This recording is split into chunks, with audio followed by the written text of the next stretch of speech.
Hello guys, welcome to my channel Chanakya coaching centre. आज हम class 12th का chapter 10 देखेंगे। अभी तक मैंने जो पढ़ लिया है 8 तक पढ़ लिया है, जिसमें से 9 जो है आपका नहीं आ रहा है। ठीक है, अब सीधा हम कौन सा चैप्टर पढ़ेंगे? 10 पढ़ेंगे। 10th देखते हैं हम चैप्टर 10 में क्या है। चैप्टर का नाम क्या है? उपनिवेशवाद एवं ग्रामीण क्षेत्र। उपनिवेशवाद मेनली वर्ड जो है, उपनिवेशवाद का मतलब क्या होता है, इसका मतलब समझिए। उपनिवेश मतलब जब समझिए कि किसी दूसरे कंट्री के द्वारा जब किसी कंट्री पे क्या किया जाता है, शासन किया जाता है, तो उसे उपनिवेशवाद कहते हैं। उस एरिया को क्या कहते हैं? उपनिवेशवाद, कॉलोनियल पीरियड बोलते हैं। क्लियर? जैसे हमारे यहाँ मुगल हमें क्या किए, छोड़ के गए, उसके बाद अंग्रेजों ने क्या किया, भारत में प्रवेश लिया। मुगल का जैसे जैसे शासन क्या होता चला गया, कमजोर होता चला गया, अंग्रेजों ने अपनी शक्ति क्या कर ली, बढ़ा ली और भारत पर शासन क्या कर लिया, स्थापित कर लिया। सबसे पहले बात करें उपनिवेशवाद की स्थिति, सबसे पहले इन्होंने कहाँ पे दिखाई? तो सबसे पहले इन्होंने उपनिवेशवाद की स्थिति बंगाल में दिखाई। कहाँ पे? बंगाल में दिखाई। बंगाल में इसने ब्रिटिश शासन से अपनी पहली क्या की, उपनिवेशवाद की स्थिति को दिखाना शुरू कर दिया। बंगाल में सबसे पहले शासन किया, फिर बाद में पूरे धीरे धीरे पूरे भारत को इन्होंने क्या कर लिया, अपने चंगुल में फंसा लिया। उसी बीच बंगाल में कैसे इन्होंने उपनिवेशवाद की शुरुआत की, उसी की थोड़ी सी हम चीज़ें पढ़ते हैं। फिर उसके बाद देखेंगे कि इस चैप्टर से रिलेटेड जो बातें उसके बारे में क्या है। एक हमारा युद्ध हुआ बंगाल में, किसके बीच में हुआ? ठीक है, याद रखिएगा बंगाल में हुआ था। ये इसे प्लासी के युद्ध के नाम से जाना जाता है। रीजन क्यों प्लासी का युद्ध क्यों कहते हैं इसको? क्योंकि प्लासी का युद्ध इसलिए कहते हैं क्योंकि ये वाला युद्ध आपके प्लासी में हुआ था। ठीक है, बंगाल के प्लासी में हुआ था, इसलिए प्लासी का युद्ध कहते हैं इसे। हमारे नवाब थे जिनका नाम क्या था? उनका नाम था सिराजुद्दौला। क्या नाम था? सिराजुद्दौला।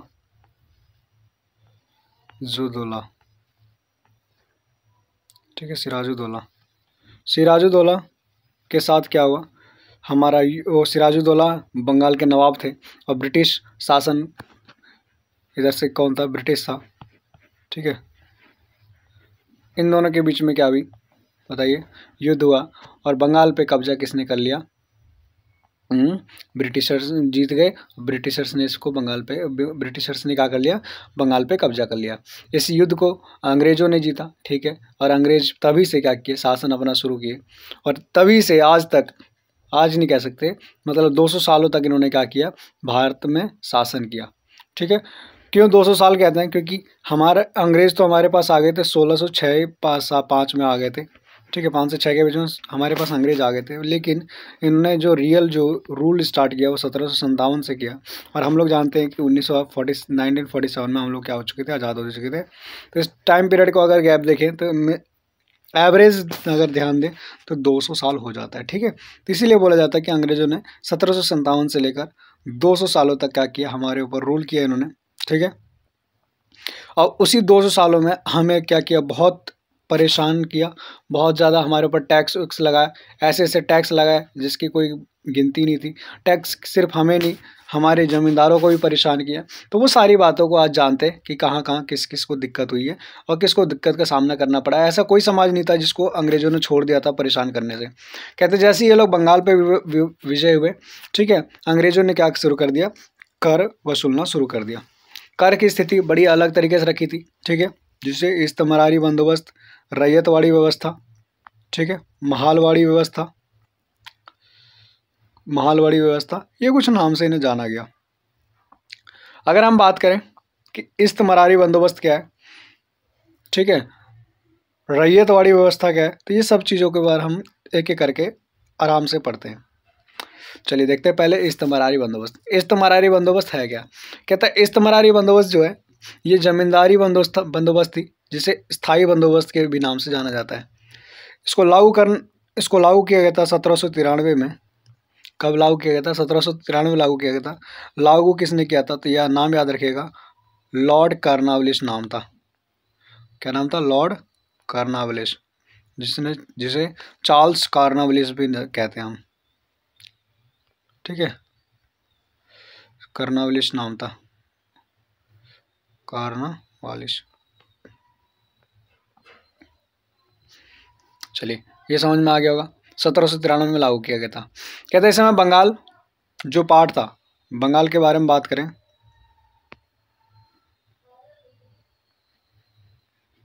बंगाल के बारे में बात करें तो बंगाल में कौन कौन से पार्ट थे उसके बारे में थोड़ा सा देखिए। बंगाल आज का हमारा जो बिहार है, आज का बिहार। अब बिहार पता है, बिहार दो पार्ट में था, झारखंड भी था, ठीक है। उड़ीसा, आज का उड़ीसा और झारखंड, ये कुछ पार्ट मिलके क्या थे आपके, बताइए। झारखंड, ये आपका पूरा बंगाल का पार्ट हुआ करता था। इस पूरे पे क्या चलाया गया था, इन्होंने इस्तेमारी बंदोबस्त चलाया था। आगे बात करें हम, आगे बात करें यहाँ पे तो क्या बोलता है कि इनके द्वारा ही क्या जमींदार नियुक्त की जाती थी, कि जमींदार प्रणाली कौन संभालेगा उसको नियुक्त किया जाता था, ठीक है। सबसे शक्तिशाली जो यहाँ पे थे या तो नवाब होते थे या साहूकार होते थे, ठीक है। बात करें यहाँ पे तो कुछ गांव ऐसे दिए गए थे जहाँ पे सिर्फ कर इन्हें वसूलना था, ठीक है। ईस्ट इंडिया कंपनी द्वारा प्रत्येक जमींदार से क्या था, कर लेना था, ठीक है। जितने भी जमींदार थे, ईस्ट इंडिया कंपनी का काम था कि जितने भी जमींदार हैं उनसे क्या लीजिए, आप कर लीजिए। और इसी व्यवस्था को क्या कहा गया, स्थायी बंदोबस्त कहा गया, इस्तेमारी बंदोबस्त कहा गया, ठीक है। इसको स्थायी बंदोबस्त भी कहा गया था, स्थायी बंदोबस्त कहा गया था। क्लियर। फिर आगे बता दूं इसमें क्या, इस जमींदारों को ईस्ट इंडिया कंपनी के द्वारा स्थायी इसलिए बोला जाता था क्योंकि इसमें ना राशि को निश्चित कर दिया था कि आपको इतना कर देना ही होगा, आपकी फसल हो रही है नहीं हो रही है हमें मतलब नहीं, आप हमें क्या दीजिए, इतना कर टाइम टू टाइम देते रहिए, निश्चित कर राशि में कर देना है, ठीक है। इसीलिए इससे क्या बोला गया था, बताइए, स्थायी बंदोबस्त बोला गया था। अगले टॉपिक के बारे में बात करें हम तो यहाँ पे लिखा हुआ है रैयतवाड़ी व्यवस्था। रैयतवाड़ी व्यवस्था कब शुरू हुई थी, तो 1820 में हुई थी। वही इस्तेमारी बंदोबस्त कब हुआ था, 1793 में हुआ था। 1820 में किसके द्वारा शुरू किया गया था, तो इसका नाम याद रखिएगा, मुनरो के द्वारा शुरू किया गया था। थॉमस मुनरो के द्वारा इसको शुरू किया गया था, मुनरो के द्वारा इसकी शुरुआत हुई थी। कहते हैं इस प्रणाली में कौन सा क्षेत्र आता था, तो मेनली आपका दक्कन का क्षेत्र आता था। दक्कन हमारा साउथ इंडिया कह सकते हैं, ठीक है। ये दक्कन का क्षेत्र आता था जहाँ पे ये कर लागू किया गया था, ठीक है। इसमें जो टैक्स है ये इसमें किसान को क्या करता था, किसान खुद जाकर क्या करता था, टैक्स जमा करता था, ठीक है। इस प्रणाली में रैयतवाड़ी व्यवस्था के नाम से जाना गया। और इस रैयत का मतलब होता है किसान, रैयत का मतलब क्या होता है, किसान, तो इसीलिए इसको रैयतवाड़ी व्यवस्था कहते हैं। अगला बात करें महालवाड़ी व्यवस्था। महालवाड़ी व्यवस्था की बात करें तो 1833 में लागू किया गया था। कब लागू किया था, 1833 में। ये पूरे गांव का कर एक व्यक्ति द्वारा जमा किया जाता था, ठीक है। जितने भी गांव, एक मान लो गांव है, गांव में एक व्यक्ति ने क्या किया, कर जमा किया और वो कर को जमा करके कहाँ पे, ब्रिटिश तक पहुंचाता था, ठीक है। ये जमा करने का काम करता था। इस समय उत्तर पश्चिम में काम करने वाले, भारत के उत्तर पश्चिम में ये काम करता था, ठीक है। क्या बोलता है यहाँ पे, नॉर्थ वेस्ट में ये वाला कर काम करता था, ठीक है। ज़्यादा ये वाला यूज़ होता था। महाल का मतलब होता है गांव, महाल का मतलब क्या होता है, गांव, मतलब गांव से टैक्स लिया जाता था, तो महालवाड़ी इसलिए बोला जाता था। ये कुछ कर है। कर हम क्यों पढ़ रहे हैं, क्योंकि अंग्रेज ने हमारे ऊपर ऐसे ऐसे कर लगाए थे जिसको हमें समझना बहुत ज़रूरी था। इस चैप्टर में मेनली हमें कर के बारे में ही जानना था। चलिए, यहाँ तक कोई दिक्कत नहीं होगा आपको, यहाँ तक हमने पढ़ ही लिया है। अगला टॉपिक क्या आता है हमारा, ठीक है। अगला टॉपिक क्या आता है उसके बारे में देखिए, बंगाल और ब्रिटिश शासन, इसके बारे में थोड़ा देखते हैं, बंगाल और ब्रिटिश शासन के बारे में, ठीक है। बंगाल और ब्रिटिश शासन की बात करें, बंगाल और ब्रिटिश शासन की बात करते हैं तो यहाँ पे बोलता है कि बंगाल के में ब्रिटिश शासन की स्थापना, अंग्रेजों ने बंगाल की व्यवस्था को बदलने की कोशिश की, ठीक है, ताकि यहाँ से ठीक से क्या करा जाए, शासन चलाया गया। बंगाल में ग्रामीण अर्थव्यवस्था किस पे निर्भर थी, पूरी आपकी पता है खेती पे निर्भर थी। कृषि प्रणाली, यहाँ पे कृषि प्रणाली में कई प्रकार की यहाँ पे समस्याएं थी, उनका समाधान करना, ठीक है, बहुत ज़रूरी था, जो कि यहाँ पे कमी हमें दिखाई देता है। साथ ही साथ बोलते हैं कि यहाँ पे कृषि व्यवस्था में सुधार करना था और वहाँ पे निवेश को भी बढ़ाना था। साथ ही साथ बोलता है इस्तेमारी बंदोबस्त नामक यहाँ पे एक कर भी क्या कर दिया गया था, लागू कर दिया गया था। सबसे पावरफुल जिसे माना जाता था वो कौन थे, राजा, आपके पता है, राजा थे, साहूकार थे या तो नवाब थे, ठीक है। फिर उसके साथ साथ बोलता है कि गाँव का काम क्या था, जमींदारों का काम क्या था? जमींदारों का काम क्या था? ब्रिटिश से कर लेना। उस जमींदारों का काम क्या था? गांव से कर लेना और किसको पहुंचाना? ब्रिटिश तक पहुंचाना। ठीक है, किसका काम था ये? जमींदारों का काम था।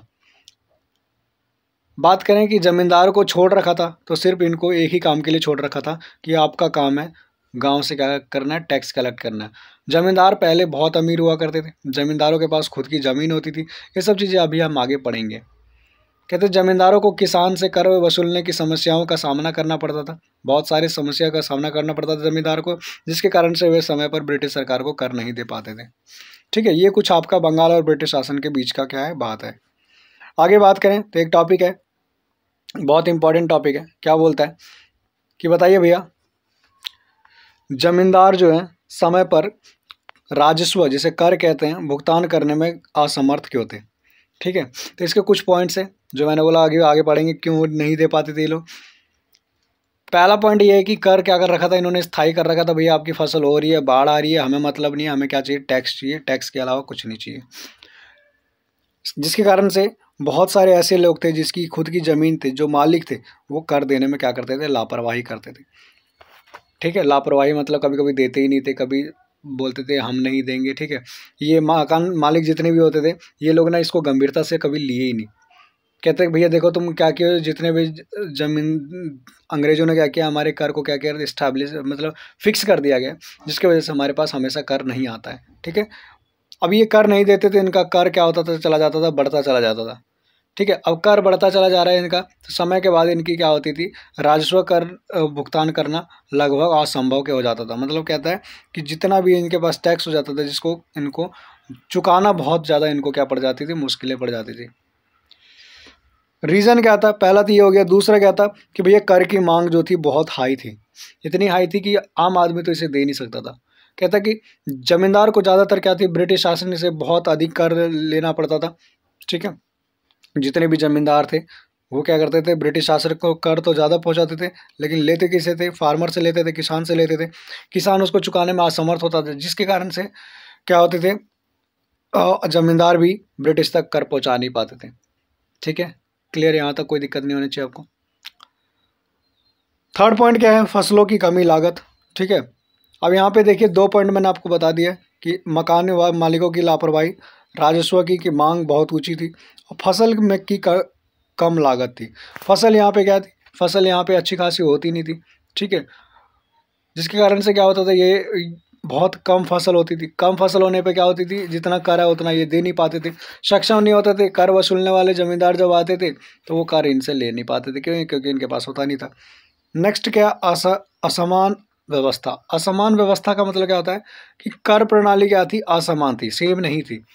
चाहे परिस्थितियाँ कैसी भी हो, कुछ भी हो, कर का भुगतान करना समय पर कहा गया था। ठीक है, कई बार अच्छी फसल नहीं होती थी। ठीक है, जिसकी वजह से क्या होता था? जमींदार कर वसूल नहीं पाते थे। ठीक है, क्लियर यहाँ तक? लेकिन इसमें भी किस जमींदारों को ऐसी स्थिति में वो किसानों को कोई छूट नहीं मिलता था। इन पॉइंटों के बाद एक पॉइंट था जो जमींदार के लिए सबसे खतरनाक था, सूर्यास्त विधि। क्या था? सूर्यास्त विधि। सूर्यास्त विधि इतना खतरनाक था, इसके बारे में आप सुनिएगा तो आपकी हवा टाइट हो जाएंगे। जमींदार की थोड़ी सी स्थिति के बारे में मैं आपको बताता हूँ, उसके बाद सूर्यास्त के बारे में सुनिएगा, फिर मजा आएगा। जमींदार वो बंदा था जो कि एक गांव का मुखिया होता था। पहले जमींदार के पास खुद की क्या होती थी? आर्मी होती थी। खुद का इनका कोर्ट होता था, खुद के इनके ऑफिस होते थे, खुद के इनके पुलिसकर्मी होते थे, यहाँ तक खुद ही अपनी करेंसी चलाते थे। समझ में आ गया? जमींदार गाँव पे नियंत्रण रखते थे। जमींदार शहर में रहते थे। ठीक है, गांव में नहीं रहते थे, ये शहर में रहते थे और गांव पे नियंत्रण होता था। इतनी सारी इनको सुविधाएं इन्होंने ले रखी थी। अच्छे खासे पैसे वाले होते थे, ज़मीनों के मालिक होते थे। ठीक है, अब इतना कुछ जो चीज़ इनको मिला हुआ है, अंग्रेजों ने सारा कुछ छीन लिया इनसे। इनकी ज़मीन, इनकी वो क्या बोलते हैं, ऑफिस भी छीन लिया, कोर्ट भी छीन लिया, आर्मी भी छीन लिया। ठीक है, पुलिस भी छीन लिया, करेंसी भी छीन लिया, गांव पे जो है ये लोग रूल कर रहे थे, शासन भी छीन लिया। ठीक है, सिर्फ क्या छोड़ दिया? कर वसूलने का काम करने छोड़ दिया जमींदार को कि बेटा तुम कर वसूलोगे किनसे? बताओ किनसे वसूलोगे? गांव से जितने भी ग्रामीण क्षेत्र के लोग हैं, किसान हैं, उनसे कर वसूलोगे और नहीं दोगे तो उसके ऊपर आपको लगाएंगे सूर्यास्त विधि। सर बताइए सूर्यास्त विधि क्या होता है? तो सुनिए सूर्यास्त विधि क्या होता है। सूर्यास्त विधि का मतलब क्या है, थोड़ा सा सुनिए। सूर्यास्त विधि का मतलब बताता है कि मान लीजिए कि मैंने आपको दिया है कि 26 तारीख तक मेरे पास कार आ जाना चाहिए, ठीक है, 26 जनवरी तक कार आ जाना चाहिए मेरे पास। अब 26 जनवरी का मैं आपको सूरज के ढलने का मौका देता हूँ। जब तक सूरज ढलता नहीं है तब तक आपका कर मेरे पास आ जाना चाहिए। अगर नहीं आता है तो मैं अगले दिन आपकी ज़मीन की क्या कर दूंगा, नीलामी कर दूंगा। क्या कर दूंगा, आपकी ज़मीन की नीलामी कर दूंगा। और नीलामी जब होगी तो आपकी ज़मीन सारी चली जाएगी, जितनी भी आपकी प्रॉपर्टी है, ठीक है। यही सूर्यास्त विधि है कि शाम ढलते ही, शाम ढलने से पहले ही जो आपको डेट दिया हुआ है, टाइम दिया हुआ है, आपको क्या करना है, कर पहुंचाना है, नहीं तो आपकी ज़मीन सारी क्या कर दी जाएगी, नीलाम कर दी जाएगी। अगला टॉपिक जो है क्या है वो यहाँ पे कि बताइए जमींदारों की शक्तियों पर नियंत्रण कैसे इन्होंने किया। बताते हैं कि इनका खुद जमींदार जितने थी, ये शक्तियाँ जो ब्रिटिश शासन द्वारा क्या की गई थी, नियंत्रित की गई थी, जिसके कारण से वह अपनी सेना रख सका, ठीक है। वो अपनी सेना नहीं रख सकते थे, ना ही किसान पर दबाव डाल सकते थे कर वसूलने के लिए, ठीक है। कौन, जमींदार। जमींदार को कर वसूलने में बहुत सारी परेशानियों का क्या करना पड़ता था, सामना करना पड़ता था। किसान जितने थे वो टैक्स नहीं देते थे। किसान क्या करते थे, टैक्स नहीं देते थे। ना देने का रीज़न, कहाँ एरो आ गया, ना देने का रीज़न क्या था, ना देने का रीज़न ये था कि इन पे कोई ज़ोर ज़बरदस्ती नहीं था, इसलिए किसान जानबूझकर टैक्स नहीं देते थे। जमींदार को इस तरह से बहुत सारा परेशानी क्या करता था, झेलना पड़ता था, ठीक है। बहुत किसान ऐसे थे जो खुश होते थे कि जमींदार को परेशान देख के, क्योंकि जमींदारों ने भी क्या किया था, किसानों को बहुत तंग किया था। कुछ जमींदार होते थे जो दयावान होते थे, जिसकी वजह से क्या करते थे, इन्हें छोड़ देते थे, जाओ भैया मौज करो, जिसके कारण से बहुत सारे मुकदमेबाजी की क्या होती थी, कानून प्रक्रिया चलती थी, ठीक है, लंबी चलती थी। और मुकदमा दायरा इतना लंबा हो जाता था कि मकान मालिक कर जमा नहीं कर सके। अब मुकदमा भी इतना बड़ा हो जाता था कि मकान मालिक क्या होते थे, टैक्स वैक्स जमा नहीं कर पाते थे। अगला देखें तो अगला टॉपिक क्या है, पहाड़ी लोग। क्या टॉपिक, पहाड़ी लोग। अच्छा, इससे पहले का मैं थोड़ा सा चीज़ें बता दूं कि जब वो जमींदार जब वो टैक्स नहीं देता था तो क्या होता था। मान लीजिए कि जमींदार जो है किसान से टैक्स नहीं ले पाया तो उसके अगले दिन क्या होगी, उसकी ज़मीन नीलाम होगी। मैंने अभी बताया उसकी ज़मीन क्या होगी, नीलाम होगी। तो वो नीलामी को बचाने का उनके पास क्या था, तरीका था। क्या तरीका था, इन्होंने ज़मींदारों ने अपना रखा था। पहला कि देखो, अंग्रेज़ों ने बोला था जिसकी ज़मीन औरतों के नाम पे होगी, किसके नाम पे होगी, औरतों के नाम पे होगी, हम उसकी ज़मीन की नीलामी नहीं करेंगे। दूसरा, ये लोग क्या करते थे, फर्जी बिक्री करते थे। क्या करते थे, और तीसरा क्या था, जबरन ज़मीन हड़पना, जबरन ज़मीन को हड़पना। क्या सिस्टम होता था, ये थोड़ा सा देखिए। फर्जी बिक्री के बारे में मैंने आपको बताया, तो फर्जी बिक्री क्या होता था। फर्जी बिक्री होता था कि जैसे मान लीजिए, फर्जी बिक्री के बारे में बताता हूँ मैं आपको, ठीक है। फर्जी बिक्री क्या होता था, जैसे मान लीजिए ज़मीन, अब जमींदार की ज़मीन क्या हो रही है, नीलामी हो रही है। तो नीलामी हो रही है ना, तो ऐसे सिस्टम में क्या होता था, जैसे यहाँ पे मेन ब्रिटिशर्स खड़े, ठीक है, यहाँ पे सारे नीलामी करने वाले लोग हैं। अब यहाँ पे एक ऐसा आदमी जिसकी ज़मीन होती थी, जो ज़मींदार होता था, वो एक अपना आदमी बिठा देता था। क्या करता था, अपना आदमी यहाँ बिठा देता था। जब इसका आदमी बैठा होता था, ठीक है, तो नीलामी जब हो रही होती थी तो और लोग जब बोलते थे ये जब मान लीजिए इसने बोला 1 लाख, तो ये बोल देता था 2 लाख।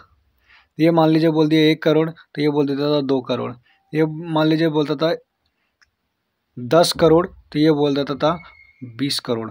मतलब इतना हाई फाई बोल देता था कि आखिरी में ज़मीन ये ले जाता था। कौन, जमींदार का खुद का आदमी। लेकिन बाद में समझ में आता था, जब उससे अंग्रेज पैसा मांगने शुरू करते थे कि भैया लाइए पैसा दीजिए, ठीक है, आपने ज़मीन खरीदी है, तो वो क्या कर देता था, हाथ खड़ा कर देता था कि भैया मेरे पास पैसा नहीं है, ठीक है। तो फिर उसको मारते थे, ज़बरदस्ती मारते थे। लेकिन क्या दिक्कत है, नौकर है, नौकर मार खाएगा तो उतना उसकी सैलरी बढ़ेगी, ठीक है।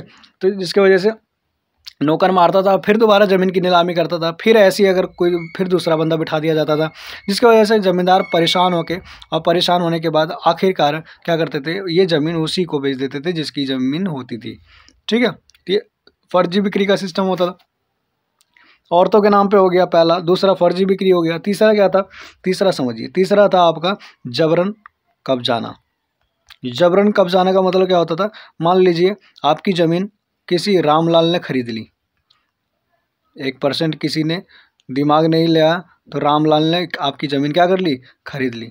जैसी आपकी ज़मीन रामलाल ने खरीदी, आपने क्या किया, आगे 4 बंदे खड़े कर रखे हैं, रामलाल इधर से आ रहे हैं, आपने 4 बंदे क्या कर दिए, यहाँ खड़े कर रखे हैं और रामलाल से ज़बरदस्ती क्या कर लिया, ज़मीन वापस ले लिया। ठीक है, तो ये जबरन बिक्री हो गया। इस तरीके 3 तरीके से ज़मींदार क्या करते थे, अपनी ज़मीन को बचाने का काम करते थे। नेक्स्ट जो आता है आपका, यहाँ पे पहाड़ी लोगों के बारे में आता है। पहाड़ी लोगों के बारे में आपको बता दूं, पहाड़ी लोग जो होते थे, ये पहाड़ी जनजाति जो होती थी, ये अपना खाना पीना जंगल से चलाते थे, इनका घर जंगल होता था। ठीक है, जंगल को ये काटना कभी भी पसंद नहीं करते थे, जंगल कभी भी काटना नहीं चाहते थे। ठीक है, कभी नहीं काटते थे, जंगल काटने भरोसा नहीं करते थे ये लोग। जो जंगल से इन्हें प्राप्त होता था वो लोग क्या करते थे, उसका यूज़ करते थे और अपना जीवन यापन करते थे। अगर इनके पहाड़ के आसपास या जंगल के आसपास कोई आता था तो उनको पत्थर मार के भगा देते थे। ठीक है, पत्थर मार के भगा देते थे, जिसकी वजह से एक बंदा था जिसका नाम था बुकानन। बुकानन बताता है कि अगर कोई सब खतरनाक आदमी था इस क्षेत्र में तो वो थे पहाड़ी लोग। पहाड़ी लोग अपने आसपास किसी को भटकने नहीं देते थे। क्लियर?